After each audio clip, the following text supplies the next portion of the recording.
Welcome to part 2 of paper 1. We're picking up at question 11, and I've already wrote a couple of formulas which I'll come back to in a second. The diagram's showing a solid prism, the cross section of a solid prism, and the length of the prism is 2 meters. You'll notice meters is different to centimeters here.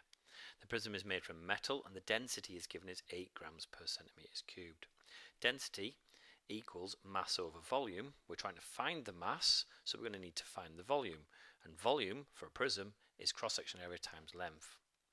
If I split the rectangles up, I can create a 2 and a 5 centimeter length here. The area of this rectangle is 10 centimeters squared and the area of this one is 14 centimeters squared. So the cross-sectional area will be 10 plus 14, which will be 24 centimeters squared. The volume, therefore, is 24 centimeters squared multiplied by its length, and we're given the length as 2 meters, so I do have to convert that to 200 centimeters. The volume then becomes, I times by 2 first, which gives me 48, and then I times by 10 and by another power of 10 to give me 4,800 centimeters cubed.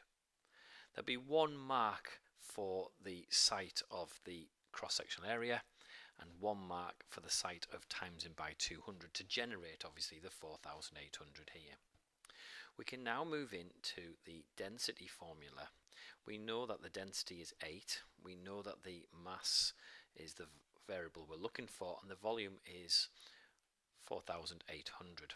And there'll be one mark for utilising that formula there and substituting into the formula.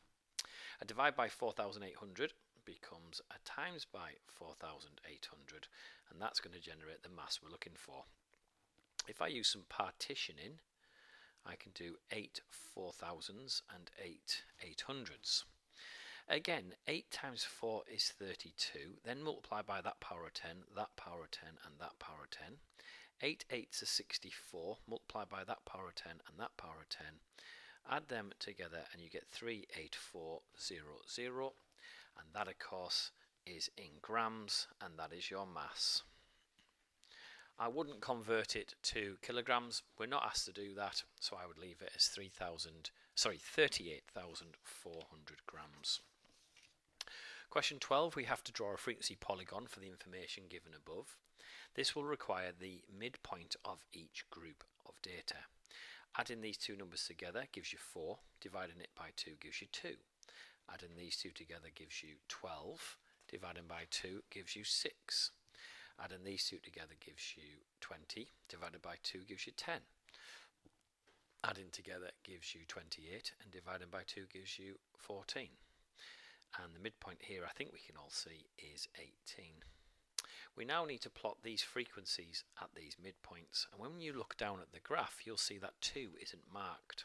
If you count 5 squares across, you can mark where 2 is. The same for 6, 1, 2, 3, 4, 5, the same for 10, the same for 14, I apologise.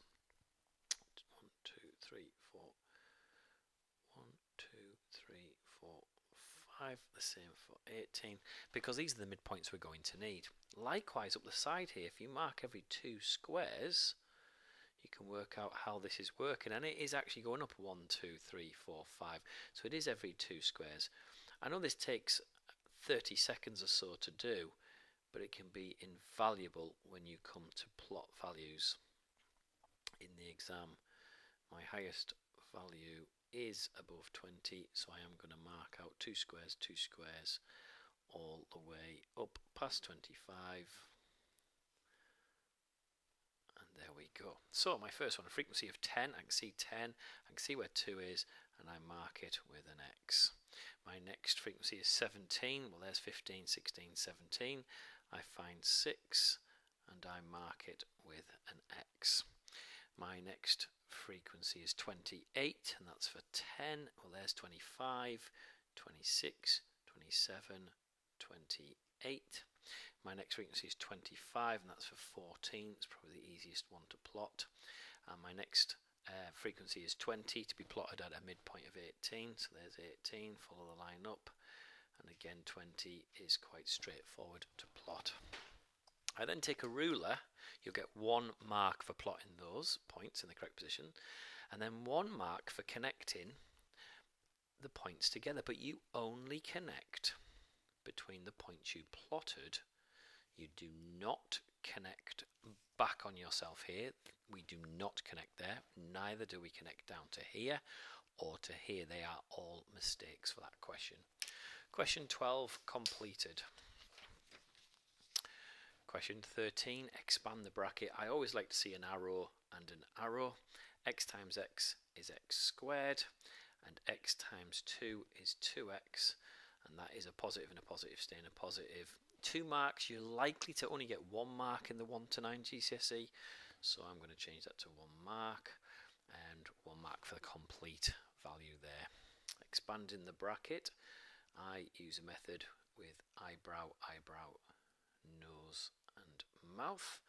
So x times x is x squared, 3 times 4 is 12, and a positive and a negative, that negative turns that positive negative. It inverts the positive there to a negative. Here we've got 3 times x, and that's positive and positive staying positive, and here we've got 4 x's, but again that negative will turn this positive negative. That'll get you 1 mark in the exam. Even if you sometimes get one of the signs incorrect, you can sometimes pick up 1 mark at that stage. Adding these two together, you can see that the 4x is going to take this to a negative 1x, and you've got to be careful when you record that, because you've got to show it as a minus 1x like that. We don't show the 1. And then of course we show the minus 12. Factorising completely, part C. Just going to write it out again here. 2xyy minus 4xxy. So I'm showing the y squared as yy, and I'm showing the x squared as xx, because effectively that's what's happening. I'm now going to try and divide out the highest common factor and any other common factors that I can. And the largest factor of 2 and 4, of course, is 2. X is here and it's common here, but 2 x's aren't common, so only a single x is common in both parts there. Y is in both sides, but again I'm limited by this single y here, and I get 1 mark in the exam. Normally, if I can show what I'm dividing by, you may need a little bit more in here to get that first mark. So 2xy goes into 2xy once, leaving you with 1 lot of y, minus xy divided by xy, that goes into that once, leaving you with 1 lot of minus 4x, and minus 4x divided by 2 is minus 2x. If that is complete with no 1 in here, you'll get 2 marks. Part D is the difference of 2 squares. I was hoping you would recognise the negative square number. Thus it's x minus 3 and x plus 3. It doesn't matter if you've got them the other way round. You'll notice it's only worth 1 mark. That could be a clue if you ever see that question. Question 14, I don't think it'll be worth 2 marks in the new 1 to 9 GCSE, so I'm going to change that to 2 marks as well. When we divide in fractions, we use the reciprocal rule. We keep the leading fraction. We change the divide to be a times by, and we flip the fraction. So denominator goes to numerator and numerator goes to denominator. You are likely to pick up 1 mark there if this becomes a 2 mark question. We now multiply, so 2 times 6 is 12 and 3 times 5 is 15, but you were told to write it in its simplest form, which means we have to now divide by a common factor, and the highest common factor is 3. So I'm going to divide by 3. 3 goes into 12 4 times. 3 goes into 15 5. That now has no common factors apart from 1, which doesn't really help us. So 4 over 5 will get you the 2nd mark in that question. Work out 2 1/3 minus 1 2/5. Best thing to do here is to turn them both into improper fractions first of all. So we've got 2 wholes. We're working with thirds. So 2 wholes would be 6/3. Sometimes I draw that out to just remind myself there's the 2 wholes. I'm working with thirds, so I'd split them into 3 pieces, them into 3 pieces. I've already got 1 piece, so I end up with 7/3. Some people multiply here and add there. I appreciate whichever method works for you. Again, I've got one whole here, I'm using fifths, so I'll divide that into 5 pieces, and I've got 2 there, so I end up with 7 over 5. You're unlikely to get a mark there, but you will get a mark if you look for a common denominator. And the common denominator I would recommend is 15. To generate 15, I times by 3, so therefore I times by 3 on the top as well. To generate 15 on this side, I times by 5, so I times by 5 on the top there as well. That generates 35, that generates 21, and I can now subtract. Take the 20 off first, you're left with 15. Take the 1 off, you're left with 14 over 15. So 1 mark I would suggest for any attempt to find it over 15, and 1 mark for 14 over 15. So that again is likely to be a 2-mark question in the new 1 to 9 GCSE. Question 15, we've got a right angled triangle here. We're being told that's a right angled triangle because ACB is 90. APC is also 90, so I apologise, there's a little mistake there that I've made. That should have been indicated APC, and I'll just change that as well. I'll update that. That is 90, and we've got a length of A to C is 4 centimetres, and we've got a length of B to C is 3 centimetres. If the ratio A to P to P to B is 3 to 2, find the length B to P. So we're looking for this section here. That's what we're trying to find. But you can see, and maybe that's why ABC is stated as 90, so I think I'll change that back and make that ACB is 90. As I say, I will update that for future year groups, so that should appear straight away. We've got a right angle triangle here, and I'm hoping you can see that this is going to use Pythagoras' theorem here to find the full length A to B. If we label the triangle, that will be the hypotenuse, and that of course, remember, is, as I say, the full length there. So A squared plus B squared equals height squared.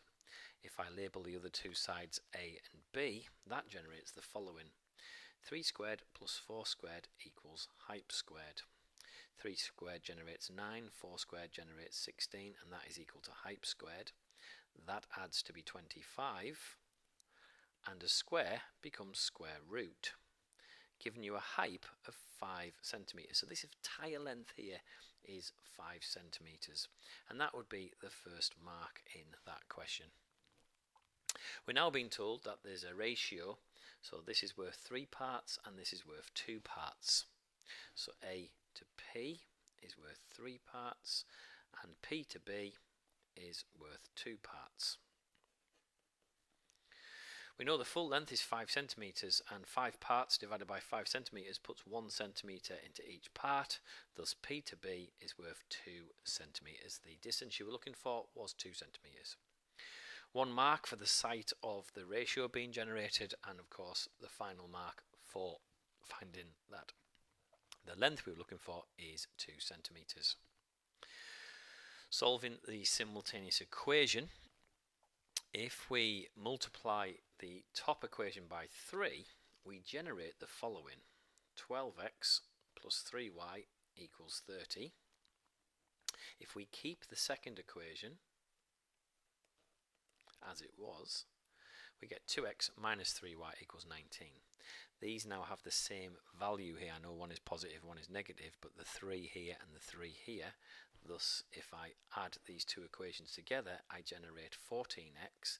They cancel to 0. Adding these two together generates 49. A times by 14 becomes a divide by 14. And you're likely to pick up 1 mark in this stage here where you're doing the elimination. 49 over 14, I'm hoping you could see that we can divide by 7 there.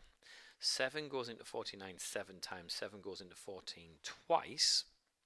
And 7 divided by 2 is indeed 3.5, and you'll pick up your second mark at that point there.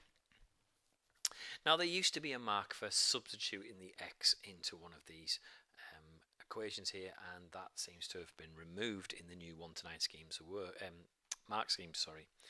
So I've left this as a 3-mark question, as I think it will be in the summer, if it is on the paper, of course. So we're going to use 4x plus y equals 10. We need 3 3.5s. I talked about this in the first video.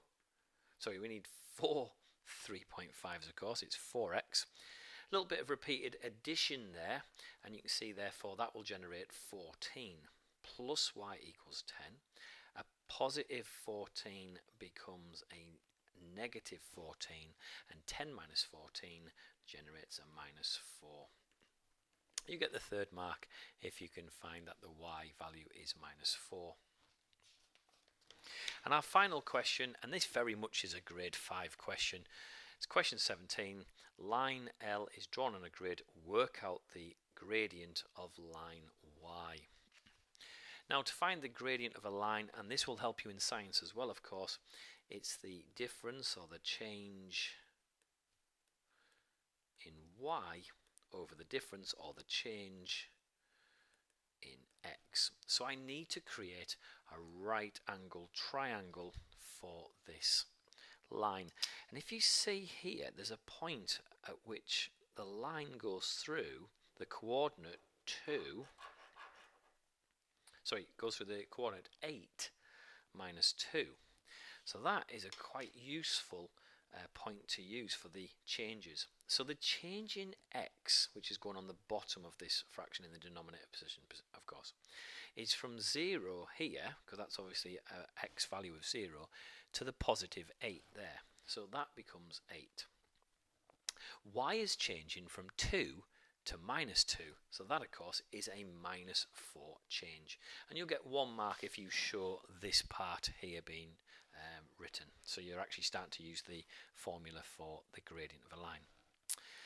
A minus 4 over 8, I'm hoping you can see that that actually cancels. So it becomes, if you divide by 4 there and divide by 4 there, you end up with minus 1 divided by 2. And minus 1 divided by 2, of course, is a negative 0.5 gradient. I will, of course, accept a minus 1 over 2 as well. Another line M is parallel to the line L and passes through the point 6, 2. So it passes through the point 6, 2, which is here. If a line is parallel, it has the same gradient. So if I mark out where 7 is, 1, 2, 3, 4, 5, this is where 7 is, the gradient stating that for every one value of x, it will go down by 0.5. Here, of course, is where 1 is, so when we're at 7, we'll be halfway between 2 and 1, and that, of course, is 1.5. So I just mark that in there. As we step again by one value of x, we go down by a half. As we step up by one value of x, we go down by a half again. And as we step by x, we go down by a value of half again. We've now got enough points to plot. You could also count that there are 1, 2, 3. There's a little bit more there actually. I won't count those squares. It looked like there were 3 halves, but there aren't.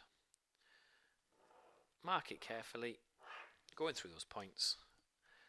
It says now find the equation for the line M. So we're using y equals mx plus c. At this point I need to state that if you wrote y equals minus a half of x or minus 0.5 of x, you would get a mark there because you're applying the same gradient, which is what occurs when lines are parallel. So there's 1 mark there straight away. The y-intercept is where it crosses, and we can see it is crossing at 5, a positive 5. So y equals minus a half of x plus 5. That concludes paper 1, and videos for paper 2 are also available. Thank you for watching.